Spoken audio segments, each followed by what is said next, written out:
रात हो चली थी। रामेश्वर अपने कमरे में लेटा हुआ लैंप के धीमे प्रकाश में किसी समाचार पत्र के पन्ने उलट रहा था। उसी समय बगल के कमरे से चीत्कार हुआ और फिर धमाधम का शब्द। आश्चर्य से वह आहट लेने लगा। मालूम हुआ कोई पुरुष किसी स्त्री को पीट रहा है। वह चौकन्ना होकर बैठ गया। बूढ़ी समझा रही थी, अरे जाने दे, अब ना मारो, बस हो गया। अरे पर वह निर्दय किसी की बात नहीं सुनता था।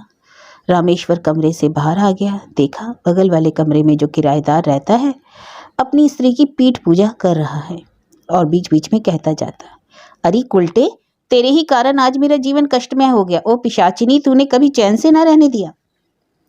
मकान के और लोग चुपचाप यह दृश्य देख रहे थे। किसी का साहस न होता था कि उसे जाकर छुड़ाए।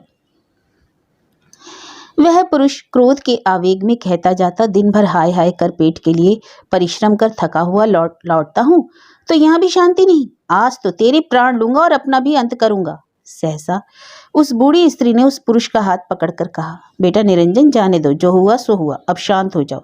अरे इसका क्या बिगड़ेगा, दुनिया उल्टे तुम्हें ही दोष देगी। रामेश्वर इतनी देर से इस झगड़े के रहस्य से परिचित हो गया। बूढ़ी निरंजन की माँ थी। निरंजन की स्त्री और उस वृद्धा में अनबन रहा करती। वृद्धा दिन भर उसके रहन सहन टीका टिप्पणी किया करती, सदैव काव्य की भाषा में ही उससे बातचीत करती। यही कारण था कि उस छोटी सी गृहस्थी में कलह का आतंक छा गया था।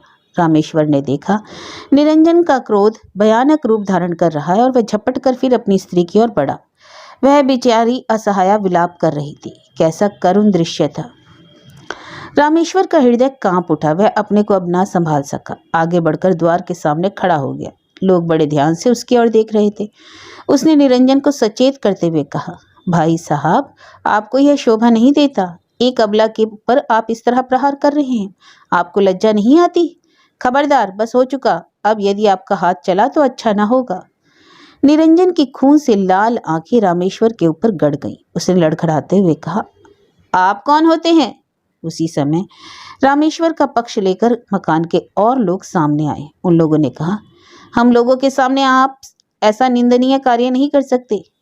निरंजन की अवस्था वैसी ही जटिल हो गई थी जैसी उस दरोगा की होती है जो किसी सत्याग्रही को गिरफ्तार करके ले जाता है और जनता उस पर घृणा तथा तिरस्कार की वर्षा करती है।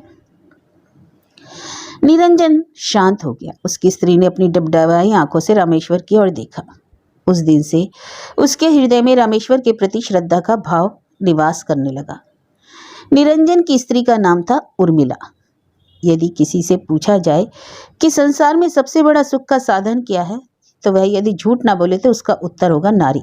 लेकिन इसी दुनिया में बहुतेरे ऐसे लोग भरे पड़े हैं जिनका जीवन स्त्रियां ही के कारण हाहाकारमय हो गया है। वे प्राण देकर भी उस बंधन से मुक्त होने के लिए प्रस्तुत है। निरंजन भी शायद ऐसे ही लोगों में से था।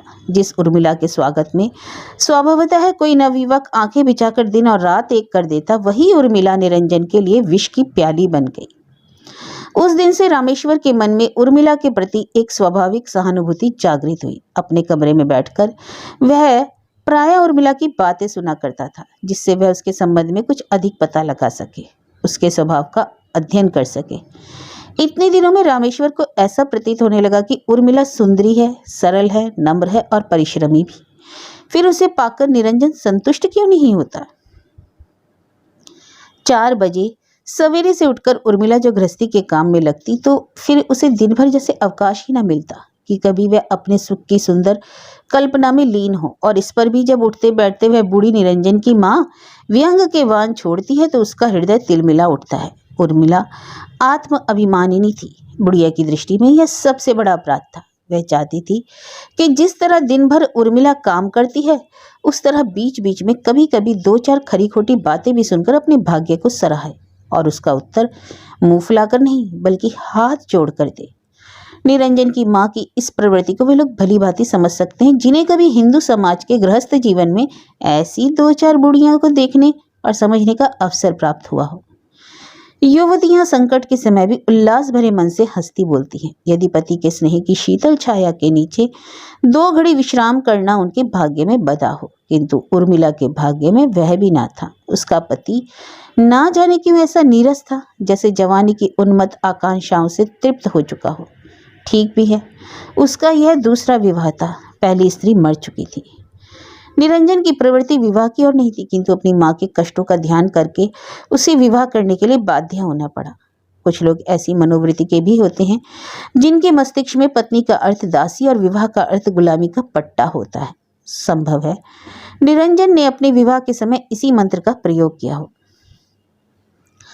रामेश्वर अकेला था, उसकी घर गृहस्थी ना थी। वह दफ्तर में नौकरी करता, होटल में भोजन करता और किराए पर एक कमरा लेकर वहीं सोता था। जिस मकान में वह रहता था उसके निवासी तथा पड़ोसी तक यह नहीं समझ सके थे कि रामेश्वर किस देश का निवासी है, उसके घर में कौन कौन है इत्यादि। कभी उससे कोई पूछता भी तो वह कहता, मैं अकेला हूँ, ऐसा अकेला जिसका कोई अपना नहीं है। अधिकतर रामेश्वर के संबंध में लोग अनुमान से ही काम लेते। वह सबके लिए एक पहेली बन गया था। रामेश्वर जब कभी उर्मिला को मैली धोती पहने हुए गृहस्थी के कार्य में व्यस्त देखता तब उसके हृदय में दर्द भरी टीस होती। रामेश्वर दफ्तर से लौटा था, अपने कमरे के सामने आकर उसने देखा दरवाजे में जो ताला लगा हुआ था वह खुला है। सामने उर्मिला खड़ी थी। निरंजन की माँ घर में नहीं थी, वह किसी संबंधी के यहाँ गई थी। रामेश्वर ने उर्मिला की ओर देखा, वह जैसे कुछ बोलना चाहती थी। उसने आंखें नीची करते हुए कहा, आज आप ताला बंद करना शायद भूल गए थे। कमरा खोलते हुए रामेश्वर ने कहा, मेरे पास है ही क्या। फिर भीतर जाकर उसने देखा कमरे का बिखरा हुआ सामान क्रम से सजा रखा हुआ है। उससे नवीनता मालूम हुई, कमरा जैसे बोल रहा था। उर्मिला कुछ और समीप आ गई थी। रामेश्वर ने पूछा, मालूम होता है इस कमरे का जीवन दान देने वाली तुम ही हो। उर्मिला की एक गंभीर मुस्कुराहट ने रामेश्वर के शरीर में बिजली दौड़ा दी। वह आपसे बहुत रुष्ट है, उर्मिला ने कहा। कौन, निरंजन? हाँ। क्यों? उस दिन जो आपने मेरी तरफ से बोले थे उसमें रुष्ट होने की क्या बात थी? वह उनका अन्याय था? नहीं, मेरे ही भाग्य फूटे हैं, इसमें संदेह नहीं। उर्मिला, तुम्हें पाकर कोई भी पुरुष अपने दिन सुनहले बना सकता है। उर्मिला अपनी दृष्टि दौड़ाने लगी, क्योंकि बूढ़ी के आने का समय हो गया था। कहीं किसी ने हमारी बातें सुन तो नहीं ली, यही प्रश्न शनशन उसे सताने लगा। इतने में उसने देखा सचमुच सीढ़ियों पर बूढ़ी चढ़ रही है। उर्मिला भय से कांपती हुई अपने कमरे में घुस गई, लेकिन रामेश्वर उसी तरह खड़ा रहा। निरंजन की माँ का दम फूल रहा था। वह हाफते ही रामेश्वर की ओर वैसे ही देखने लगी जैसे मदारी के मटके की नागिन। रामेश्वर उस श्रेणी का नवयुवक है जिनका सिद्धांत यह होता है कि यदि हम सत्य और उचित मार्ग से चलते हैं तो हमें भय किसका। वृद्ध लोग बहुधा ऐसे विचारों को जवानी की उच्छृंखलता अथवा अक्खड़पन समझकर नाक सिकोड़ लेते हैं। रामेश्वर अभी तक निर्णय नहीं कर सका था कि वास्तव में उर्मिला के प्रति उसके ऐसे सद्भाव क्यों हैं। क्या यह प्रेम का अंकुर है? पता नहीं, किंतु रामेश्वर यही समझता है कि उर्मिला की दयनीय दशा के ही उसके हृदय में उस अभागिनी के प्रति सहानुभूति है। इसमें उसकी कोई निंदा करे तो उसे इसकी परवाह नहीं। दुनिया तो बड़े बड़े दार्शनिकों, महात्माओं और विद्वानों तक की निंदा करती है, इससे क्या होता है? इसके लिए रामेश्वर संतोष किए बैठा है। रामेश्वर अब वहां व्यर्थ खड़ा रहना उचित न समझ अपने कमरे में चला गया। बूढ़ी रामेश्वर की ओर भयानक दृष्टि से देखती हुई आगे बढ़कर अपने कमरे में गई। उसकी कर्कश गर्जना में जली कटी बातें आपस में टकराती चली जा रही थी। कोई भावुक आगे खड़ा होकर सुनता तो अवश्य ही कहता कि यह रबड़ छंद में बोल रही है। सवेरे मकान की अन्य स्त्रियां आपस में बातें कर रही थी। रात भर निरंजन उसकी माँ की नीचता ने किसी को सोने ना दिया था। निरंजन ने उर्मिला को ऐसा मारा था कि उसकी नाक से खून बहना बंद नहीं हुआ, किंतु रामेश्वर उस दिन कुछ ना बोला। वह चुपचाप सब सुनता रहा, देखता रहा। दिन अंधेरी रात की तरह काले हो गए थे। आज दिन भर रामेश्वर का मन बड़ा उदास था। वह अपने जीवन की बिखरी उलझनों को बटोरकर कहीं भाग जाना चाहता था। उसे ऐसा प्रतीत होता इस नगर के कोलाहल में शांति, सुख और कुछ रस नहीं। घर, स्त्री, बच्चे कोई नहीं, फिर कैसा बंधन। अकेला रहने में भी चैन नहीं, कोई मजा नहीं। इस दुनिया में किसी तरह सुख नहीं। सुख कहाँ है? मनुष्य कैसे पाता है? इन प्रश्नों पर हजारों बार रामेश्वर विचार कर चुका, लेकिन आज तक इन्हें सुलझा न सका। संसार में कोई अपना ना होते हुए भी सबको अपना समझना पड़ता है। किसी को अपना समझ लेने से कितना बड़ा सुख अट्टहास करता है। एक मकान में रहते हुए भी रामेश्वर ने 2 दिनों से उर्मिला को देखा न था। बूढ़ी उसे कमरे के बाहर निकलने नहीं देती थी। प्रभात का समय था, उर्मिला बहुत तड़के ही उठी थी। उसे रामेश्वर से कुछ आवश्यक बातें करनी थी। वह अवकाश ढूंढ रही थी। उसके घर वाले अभी सो रहे थे। बाहर आकर उसने देखा रामेश्वर का कमरा बंद है। वह कैसे जगाती, उसका साहस नहीं होता था। एकाएक उसने द्वार पर धक्का दिया। रामेश्वर ने द्वार खोला। उसने आश्चर्य से आंखें मलते हुए उर्मिला को देखा। उर्मिला ने बहुत शीघ्रता से धीमे स्वर में कहा, आपसे एक बहुत जरूरी बात कहनी है। क्या? बोलिए। मेरे लोग इस मकान को छोड़ रहे हैं। मेरे कारण? हाँ, इस मकान में अधिक सुविधा के साथ साथ वे मुझे भरपूर कष्ट नहीं दे पाते, इसलिए। इधर कई दिनों से मैं स्वयं इस कमरे को छोड़ देने का विचार कर रहा हूँ। अब मुझसे देखा नहीं जाता, किंतु मेरा क्या वश है। हम लोग परसों जाने वाले हैं। दूसरा मकान ठीक हो गया है। तो तुम यहाँ से चली जाओगी? हाँ, मृत्यु ही तो मेरे कष्टों को छुड़ा सकती है, किंतु भगवान यह भी नहीं देते। ओह, अब और सहा नहीं जाता। उर्मिला के नेत्रों से अविराम अश्रुधारा बह रही थी। एक दर्द भरी आह खींचकर वह चली गई। रामेश्वर आज दफ्तर नहीं गया। उसका अव्यवस्थित मन इधर उधर भटकने लगा। वह क्या करे क्या ना करे यह नहीं समझ पाता था। समाज के इन प्रचलित नियमों को कौन बदल सकता है? निरंजन से अलग होकर उर्मिला कहीं जा नहीं सकती। क्या उसे अधिकार है? नहीं, किंतु निरंजन जिस दिन चाहे उसे दूध की मक्खी की तरह निकाल सकता है। रामेश्वर स्वयं अपने मन से पूछने लगा, उसे क्या अधिकार है? उर्मिला के हृदय के संबंध में इस तरह के सैकड़ों विचारों से वह उलझता रहा। उर्मिला निरंजन की स्त्री है, वह चाहे जो कर सकता है।